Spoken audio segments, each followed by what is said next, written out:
بسم اللہ الرحمن الرحیم۔ السلام علیکم۔ آج میں آپ لوگوں کے ساتھ ایک مسکان نام کی لڑکی کا واقعہ شیئر کرنے جا رہی ہوں۔ مسکان جو اپنے بابا کی بہت زیادہ لاڈلی ہوا کرتی تھی، جو اپنے بابا سے بہت پیار کرتی تھی۔ ایک دن وہ اپنے بابا کو کہنے لگی، بابا میں نے تعلیم مکمل کر لی ہے، میں نوکری کرنا چاہتی ہوں، میں جاب کرنا چاہتی ہوں۔ لیکن اس کے بابا نہیں مان رہے تھے، کیونکہ وہ ان کی بہت زیادہ لاڈلی تھی، جو ہل کر پانی نہیں پیتی تھی۔ وہ بولے کہ بیٹا تم ایک گلاس پانی کے لیے اپنی ماں کو آواز لگاتی ہو، تم کیسے نوکری کر پاؤ گی، تم کچھ نہیں کر پاؤ گی، تم نہ کرو نوکری، میں ہوں نا اپنی بیٹی کے لیے۔ لیکن وہ ضد کرتی رہی تو اس کے بابا کو اس کے آگے ہار ماننی پڑی۔ اس کے بابا نے اسے اجازت دے دی نوکری کرنے کی، اچھی سی اسے جاب مل گئی، وہاں وہ نوکری کرنے لگی۔ 1 سال ہو گیا اسے نوکری کرتے ہوئے۔ وہاں ایک لڑکا تھا مدثر نام کا، وہ اس سے ہر وقت میٹھی میٹھی نظروں سے دیکھتا تھا، اس سے پیار بھری باتیں کرنے لگا۔ آخر وہ بھی ایک لڑکی تھی، نوجوان تھی، اس کا دل بھی پھسل گیا، وہ بھی اس سے محبت کرنے لگی۔ دوستی ہوئی ان کی، اس کے بعد نہ جانے کب ان دونوں کی دوستی محبت میں بدل۔ کافی عرصے تک وہ ایک کے ساتھ رہے۔ پھر ایک دن مدثر نے اسے کہا، میں تمہیں اکیلے میں ملنا چاہتا ہوں، لیکن وہ ہر بار انکار کر دیتی کہ نہیں، میں شادی سے پہلے تمہیں کبھی بھی اکیلے میں نہیں ملوں گی۔ پھر ایک دن اس نے کہا مدثر کو کہ کیوں نہ ہم شادی کر لیں، اب کافی وقت ہو گیا ہم ایک دوسرے کے ساتھ رہتے ہوئے۔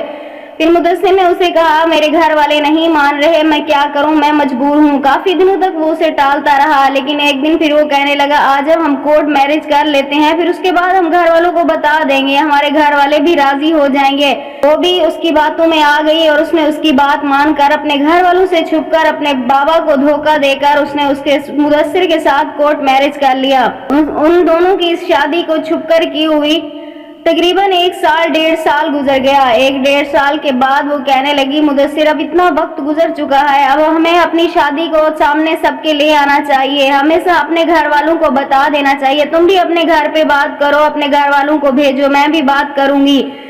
لیکن مدثر اسے ہر بار ٹال دیتا، ہاں میں کوشش کر رہا ہوں، میں کرتا ہوں، میں دیکھتا ہوں، اس طرح کی باتیں کر کے اسے روز ٹال دیتا تھا۔ ایک دن وہ اس کے پاؤں پکڑ کے کہنے لگی، مدثر خدا کے واسطے میں تمہارے بچے کی ماں بننے والی ہوں، اب تو اپنے بھیج دو۔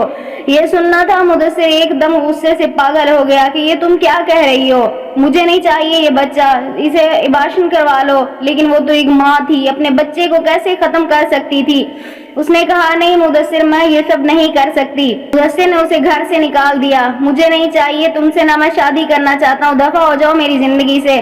وہ جب اپنے گھر لوٹی تو اس کی ماں نے اس کی حالت دیکھی تو ماں نے اس سے پوچھا، لیکن اسے کچھ نہیں بتایا۔ وہ چپ چاپ اپنے کمرے میں چلی گئی۔ 3 دن تک اپنے آپ کو کمرے میں بند رکھا، لیکن جب برداشت نہیں ہوا تو ماں کے گلے لگ کر رو پڑی اور ماں کو ساری صورتحال بتا دی کہ میں اتنا بڑا گناہ کر چکی ہوں، اتنی بڑی مجھ سے غلطی ہو چکی ہے۔ ماں کہنے لگی، یہ تو نے کیا کیا، تو اپنے بابا کی لاڈلی ہوا کرتی تھی، تو نے اپنے بابا کی عزت تک کو نہیں دیکھا، تو نے اسے قدموں تلے رون دیا صرف ایک لڑکے کی خاطر۔ مجھے اس کا فون ملا کر دو، میں خود بات کرتی ہوں اس لڑکے سے۔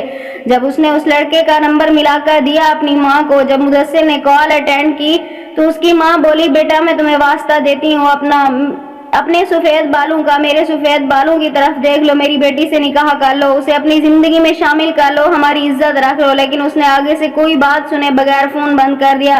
3-4 دن تک وہ ماں بیٹی ایک دوسرے کو دلاسا دیتی رہی اور روتی رہی، لیکن آخرکار کب تک، جب اس مسکان کے بابا کو بات پتہ چلی تو وہ بہت زیادہ پریشان ہوئے، ان کے قدموں کے نیچے سے زمین نکل گئی۔ انہیں نہیں لگتا تھا کہ ان کی لاڈلی بیٹی اتنی بڑا قدم اٹھائے گی، ان کی عزت کو خاک میں ملا کر رکھ دے گی۔ وہ چپ چاپ اٹھے اور مدثر کے گھر چلے گئے، اس کے والد سے بات کی۔ جب اس نے کہا، یہ تو ہو ہی نہیں سکتا، ہمارا بیٹا تو ایسا کر ہی نہیں سکتا، کیونکہ ہمارے بیٹے کی تو 3 دن کے بعد شادی ہونے والی ہے اس کی پسند کی لڑکی سے۔ اتنے میں مدثر وہیں آ گیا، اس نے مسکان کے بابا کو اتنی گالیاں دی، تمہاری بیٹی کی کوئی عزت نہیں ہے، اپنی بیٹی میں، یہ میرا بچہ بھی نہیں ہے، اپنی گندی بیٹی کو میرے سر پر مڑنے کی ضرورت نہیں ہے، دفع ہو جاؤ یہاں سے۔ وہ روتے ہوئے وہاں سے نکلے، گھر پر آئے۔ دوسرے دن ان کی لاش پنکھے سے لٹکی ہوئی ملی۔ مسکان نے جب یہ دیکھا تو اس سے برداشت نہیں ہوا۔ تیسرے دن جب مدثر کی بارات تھی تو وہ اس کے